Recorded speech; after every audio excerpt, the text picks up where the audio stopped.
Hey everyone, it's Shamrocked here with a new boss guide for you, this time for Khajin the Unyielding, who is the third boss in the Halls of Infusion dungeon.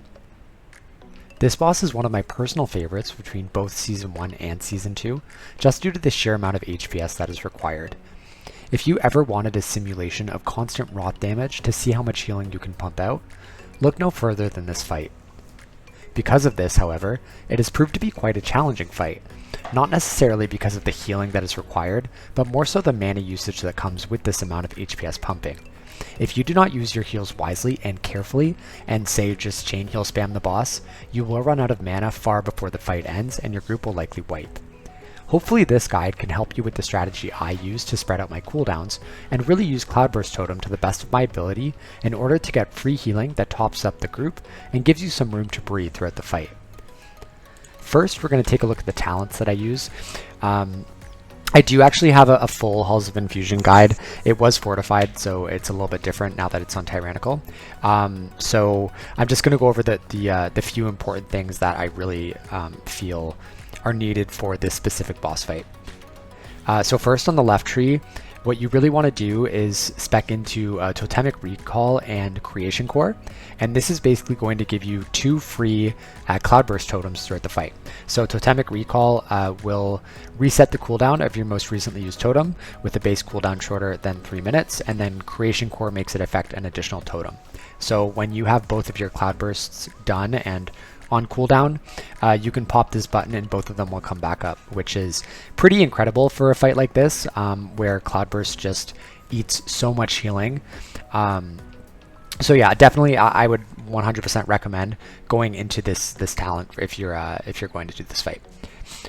On the right side, you'll see I still have some DPS talents, even though this is a pretty healing intensive fight. I do carry Master of the Elements as well as Lava Surge.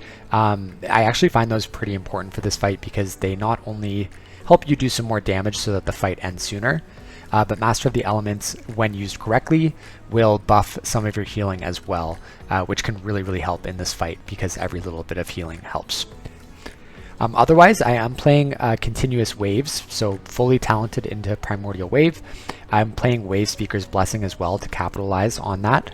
And then I also have only 1 point in Ancestral Vigor. So the reason for this is that for me, Ancestral Vigor, having like full talents into it, is really just to mostly prevent one-shots or abilities that are really hard hitting, and currently at the level of keys that I'm doing, which are like around 23s, 24 and 22s, it's not really like there's nothing that is really one-shotting people in most of these dungeons. So anyways, I usually take 1 point out of Ancestral Vigor, and that's how I'm able to spec into 2 of these DPS talents. Okay, only other thing I'll mention before jumping into the boss is that with Primordial Wave, it works really well with our tier set. So if you have 4 set, which I do, that's great.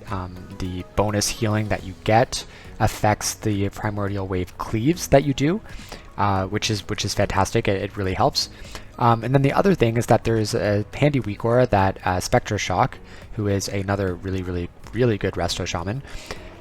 So she has made this weak aura that basically counts your undulation charges. And undulation is this talent right here that makes it so every 3rd healing wave or healing surge heals an additional 50%. So using Spectre Shock's weak aura, basically the way that the coding works for Primordial Wave, it doesn't quite work with undulation the way it's supposed to.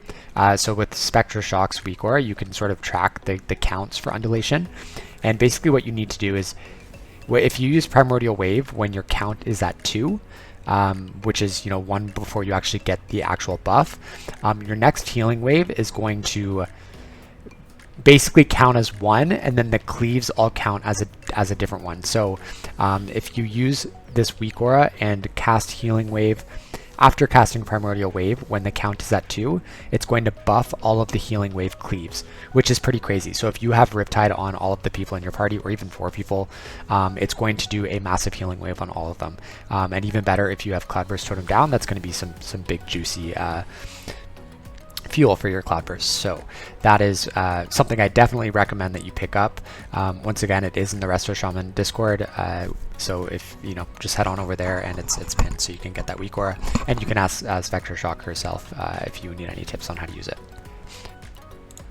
Alright, here we go. So just a quick note about this boss, make sure you have full mana when you're going into it, and make sure you bring mana pots as well, and if you have a druid, make sure you ask them to innervate you on cooldown, basically.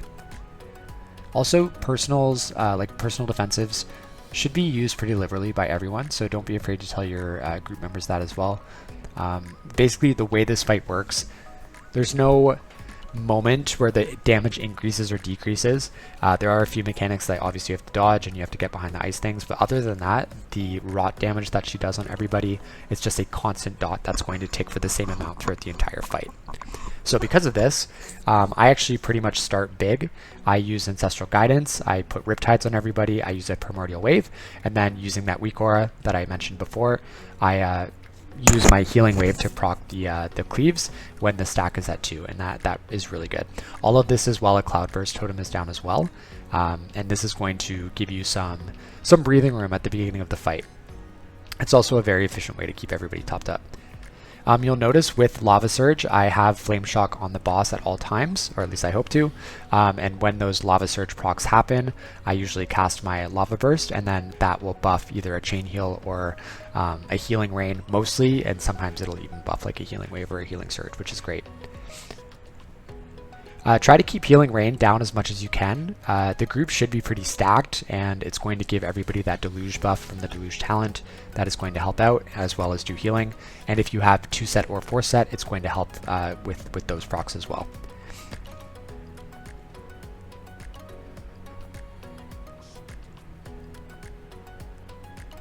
Alright, and you'll see for Chain Heal, I'm pretty much only casting it when I have High Tide procs. I do cast it sometimes as a filler, either to spend mana to get High Tide, or just because everybody needs a little bit of like a little boost of healing. But for the most part, Chain Heal should be saved for High Tide because this fight is so mana intensive, and you really want every heal to count. Otherwise, I'm mostly just using Healing Surge, Healing Wave, and Healing Rain as well. And don't forget about your Primordial Wave, because that is one of the most efficient talents here in this fight that's going to help you out. Okay, so I've gone through Ancestral Guidance, and I know it's going to be up later in the fight, so I also just use Healing Tide totem as well, just because I felt myself falling a little bit behind.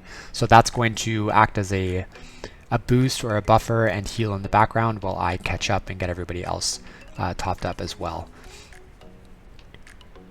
You'll also notice I use Creation Core right there. That's because I ran out of Cloudburst totems, and that's bad on this fight. You want to always have a Cloudburst down pretty much. So Creation Core just gives me 2 free charges.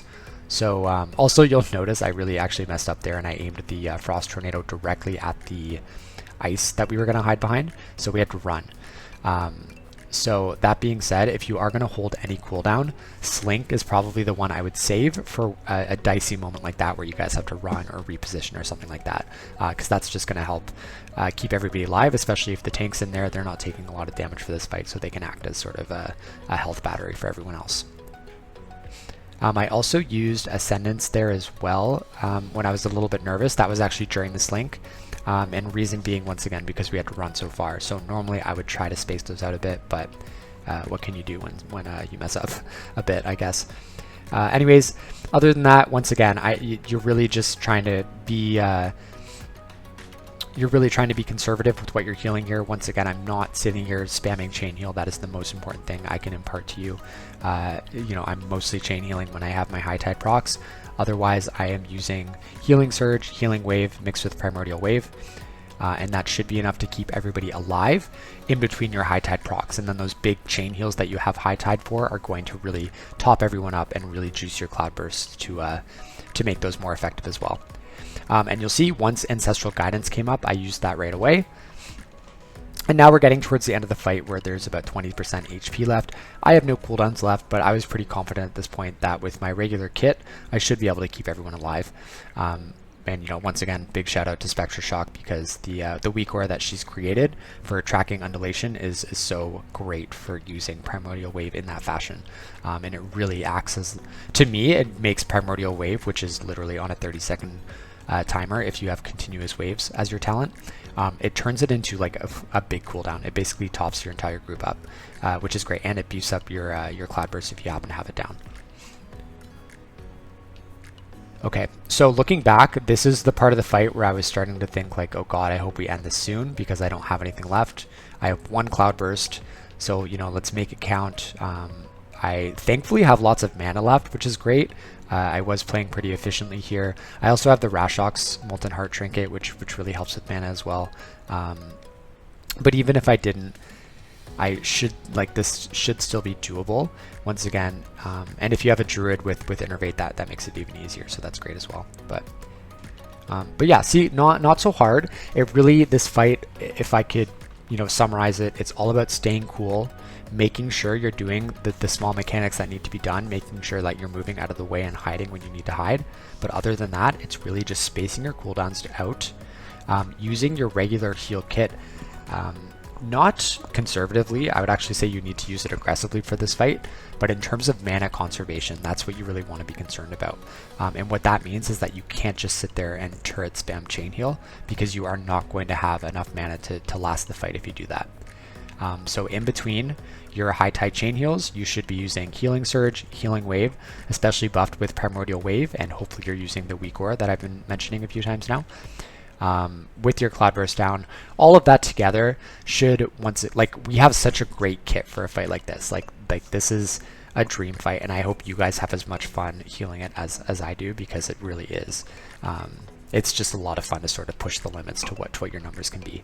And I believe, so I'll put up on the screen, I believe the final HPS for that fight was 149k, which is a little sad for me that I didn't actually hit the 150, but that's okay. 149 is still pretty huge, and you can see the breakdown on the screen as well. So chain heal did a lot of it, but you know, every single heal that we have in our kit helps out. And once again, if you're using your chain heal properly, which means, you know, sometimes using it as a filler in order to spend mana to proc more high tides, but mostly just using it when you have that high tide proc in order to really beef up the chain heals you are using, so that mana that you're spending doesn't go to waste, and also making sure that a Cloudburst is down, so that, you know, that healing sort of gets doubled throughout the group later on. Yeah, and also, once again, Creation Core, I said it at the beginning, I said it when I used it, and I'm going to say it again here now, is such a great ability for this fight. And I feel like it's almost make or break. Like, I don't know how I would do that fight without the extra Cloudburst. I'm sure, you know, if I had a few attempts and I tried it, there's always a solution that could be found, but like, to me, that is the perfect solution. So make sure you're speccing into that if you're going into this dungeon and you're worried about this fight. But once again, stay cool. You're smart, you got this, you know your class, you know what abilities you need to be pressing. Just keep a clear head, and this fight will become a lot easier for you if you are struggling with it. Yeah, and that's pretty much it. So I hope you enjoyed this guide. I hope it helped you out. If you did, like and subscribe. That's really awesome for me. And I will have more guides for you guys coming out as the weeks go on. So thank you, and I'll see you next time.